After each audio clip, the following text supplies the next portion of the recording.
It's me, MC of Healthy by George. And March is all about women, international women, and focusing on women who have done, I think, remarkable things. And the one thing I want to talk about is the women who've done things to help us in our weight loss journey. The number one person who really, I believe, took a true turn in helping us with the weight loss journey is the founder of Weight Watchers. This is Jean Nidetch, Nidetch. She lived from 1923 to 2015. And what she did was truly remarkable. She launched Weight Watchers in 1963 with probably one of the most impactful weight loss programs ever. She really made it feel like an accountability group or a support group or something that felt a little less intrusive, like going to the doctors and being told to eat only this. But she really focused on giving you a system, some type of a process, encouragement, and knowing that you could show up and talk to other people in a meeting. I think that really changed things for women when we think about weight and how we can manage and help ourselves with weight. And I think what happens is Weight Watchers continues to change now that we understand that obesity is a disease and that Weight Watchers has encompassed the use of some of the GLP-1 drugs. I think that's a new phase for them. I don't know how much of the drugs that they are incorporating into being accessible, but I think that they take a comprehensive approach. I know that Oprah Winfrey took on as a representative of Weight Watchers for a while until it became, I think, a conflict of interest. And I think truly what Weight Watchers does and has helped so many people, literally millions of people, figure out a way to have self-management when it comes to your weight. They had the point system, you could do the calories. I mean, it was truly, really, I think, encompassing the concept of how to approach weight loss. I think that's what's so powerful about Weight Watchers and what was created, and it continues to give people a lot of support. The other person that I think that we're all amazed at is Jane Fonda. Jane Fonda, who is the queen of aerobic fitness that began back in in the 80s.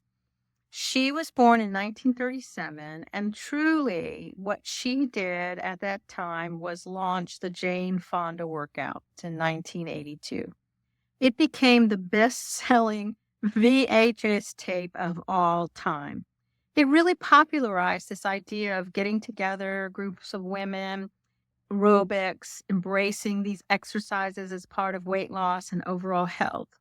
I think we all think of Jack LaLanne, but truly for women, Jane Fonda was really awesome. I remember working out to some of those tapes and they were fun. They felt like a little bit of dancing and moving. It was not bad. She also advocated, I think there was some weights in there and getting your heart rate up. Her fitness is really, truly revolutionized, I think, a lot of ways that women thought about exercising. And it gave us a constructive and I think a warm place that was modern and influenced how these exercise programs could be beneficial as a group. The other person that I think is really amazing that she tops the top list is Suzanne Somers. She was really someone who lived from 1946. Now she passed away in 2023. She was a big health and hormone advocate. She created this idea of the summer size diet, which focused on combining foods and hormone balancing for weight loss. Because truly, I think we all are starting to understand that hormones play a big role with women, especially as we go through perimenopause and menopause. She had a huge bioidentical hormone program and really looked at that as part of the holistic approach to weight loss. I think Suzanne Somers, again, I think we all think of that Thigh Master, which was so bizarre that she launched somewhere in the 90s. I'm not sure if I was a Thigh Master fan at all. I do believe that she did help redefine some weight loss for us as we get older.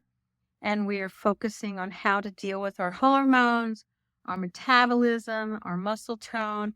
I think we all struggled with that. And Suzanne Summers really put a face on that for us. The other person who I'm not crazy about, but I will share, is the Jillian Michaels. She is the American's toughest trainer who's known for, I think, The Biggest Loser, where she came to the forefront. She was born in 1974. I forget when The Biggest Loser started, but she really, I'm sorry, her coaching approach is a bit extreme for me. It's not really something that would work for me. I'm somebody who needs gentleness. I don't need this stark, strange harshness that she comes with a commando.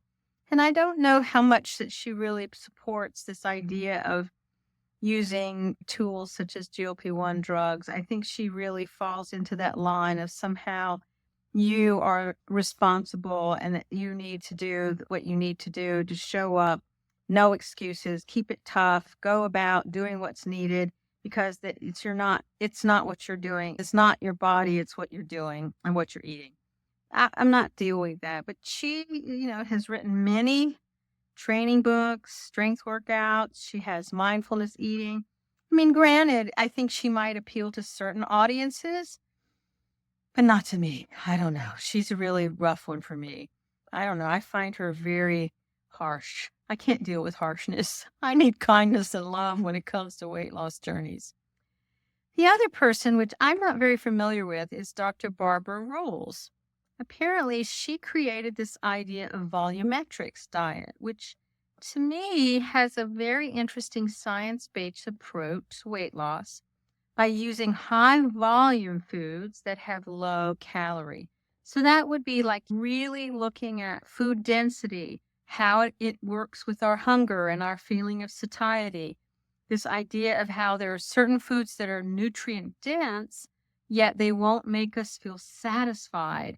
And so she is really thinking about how can we do things where we're increasing the volume of our food, such as lots of fiber, lots of veggies, lots of fruits and whole foods and protein, but making sure that you're feeling a sense of feeling satisfied by having smart eating habits, where it's influencing how you figure out what's good for you. Because I think so often for someone like me, often I wouldn't feel full. I wasn't even comprehending a sense of hunger. It was just out of some kind of habit. It's only been since I've been taking a GLP-1 drug that I've been able to really get in touch with hunger, fullness, and it's really a new experience for me. So it really shows me that somehow those hormones about hunger and satisfaction don't function really well with me. So I think her idea is very interesting, but I think if you do have hormonal dysfunction, it may not work. But I think it is very fascinating, and the idea of eating things in volumes so that you do feel a sense of satiety is really useful. The other thing is this woman who I clearly don't know either is this Tosca Reno. She was born in 1959, and she is the creator of what's called the Eat Clean diet. Now, I'm very familiar with the Eat Clean diet because really, I think that's where we're all leaning towards. How can we eat whole foods? How can we stay away from ultra-processed foods, packaged foods? How can we focus on proteins and healthy fats so that we can sustain a healthy lifestyle and a healthy weight loss? I think this was inspired by this idea of getting rid of processed foods and how can we get back to eating something more natural? How can we get back to eating things that have more nutrition and they're rich in their vitamins and fiber? And that's only through whole foods. And I think how do we also consider our exercise for ourselves as we get older? After 40. So I think she really came up with a concept that really focused on a foundation of whole food eating and how to really embrace a approach for yourself so that you feel that you're more satisfied because you're eating whole foods. I think that's something to be considered. Another person who makes the list, who God bless her, she is phenomenal, and that's Oprah Winfrey. Her weight loss journey has been I think, in the media forever, ever since she launched her story on her show and has been just back and forth. And I really align with what she shared because I've suffered all my life and not been able to really lose weight without really, it's not sustainable to reduce your calories to 1,200 and maintain that. You lose it mentally. It's not sustainable. You walk around starving, hungry, and then when you do get a chance to eat, you overeat. It's not sustainable. To lose weight in that kind of a restrictive weight is a struggle. And we really watched her in her life show this demonstration and how she really has shown that this was a challenge. And it's only recently that she herself has shared her own journey of taking a GLP-1 drug, and that she has a lot of things that have helped her with her weight loss journey by realizing that at some point, sometimes it is about dysfunctions in our body. I love that her story is something that we can all lean on, and she continues to improve and make access for women about these issues because she understands only so intentionally how much it affected her. Now, this woman, I'm gonna tell you the whole issue around this. I'm not too crazy about, but hey, she made the top 10. Her name is Kayla Itsins. She was born in 1991, and she is the creator of the Bikini Body Guide. And I think for some people, that's a good goal. How can you get yourself bikini body ready? I have never in my life worn a bikini, and I'm never going to wear a bikini. But I can understand how some people do want to wear a bikini and they aspire to that.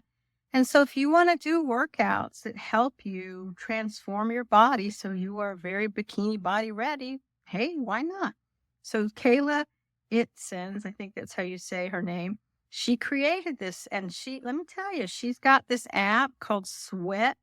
It's one of the most successful fitness apps for women. She really talks about doing high intensity workouts and how you have to be realistic when it comes to nutrition. The key is let's not just starve ourselves or over exercise. Let's find something that is manageable to get us to that goal of the bikini body.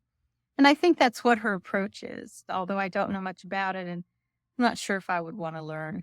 Other women who have really helped us is this woman named Lillian Russell. She was one of the first women to promote fitness and health management for women in the early 20th century. There's also this woman, Dr. Anne Louise Gittleman. She pioneered a research about detoxification, metabolism, and functional nutrition. And then finally, we have Tracy Anderson. She was a celebrity-driven body sculpting person that did this for sculpting your body using weights and use it with fun and innovation. And I think these are the top women, excuse me, who really did spearhead a wonderful approach about how we can consider our weight loss journey. And I think we need that to be continuing as we revolutionize what is useful for us as we figure out that there's so much disruption going on in our bodies when it comes to hormones. And we women, we suffer the most because we're the ones who have children, which causes all kind of hormonal things. We have our monthly period, all kind of hormonal things. Then as we go through this certain age, 35 on, we start to have perimenopause and then menopause, all kind of hormone issues. So to me, we need to continue to go down this path to understand our health, our wellness, our weight loss, or just how we can maintain a healthy body as we get older. And that's my whole purpose behind this channel. I'm MC. I really want to come to you every single week, Sundays and Thursdays, bringing information that helps us live longer, stay stronger and healthy as we get older. Because that's really what's going to make our lives meaningful, to be functional, to have our brain and our bodies working. And I think a lot of time it takes tons of encouragement. I know I need it. I want you to come back here and let me know who has inspired you on your weight loss journey. I would love to know. Please subscribe. I'd love to see you here. And please know we have this one precious life. Let's live it intentionally. Bye-bye. So thank you so much for joining me at Healthy by George. I hope you found the information inspiring and that it encourages you on your wellness journey. Because remember, your body, your well-being are a most precious gift, and every tiny action taken daily can make a huge difference. I hope the information here is educational purposes and is not meant to replace your medical care. See your doctor and talk about what works for you. If you enjoyed today's content, don't forget to give it a thumbs up and subscribe to my channel. Your support means the world to me, and it helps me continuing creating content that inspires and empowers you to live your best life. Goodbye for now, and join me again at the next Healthy by George.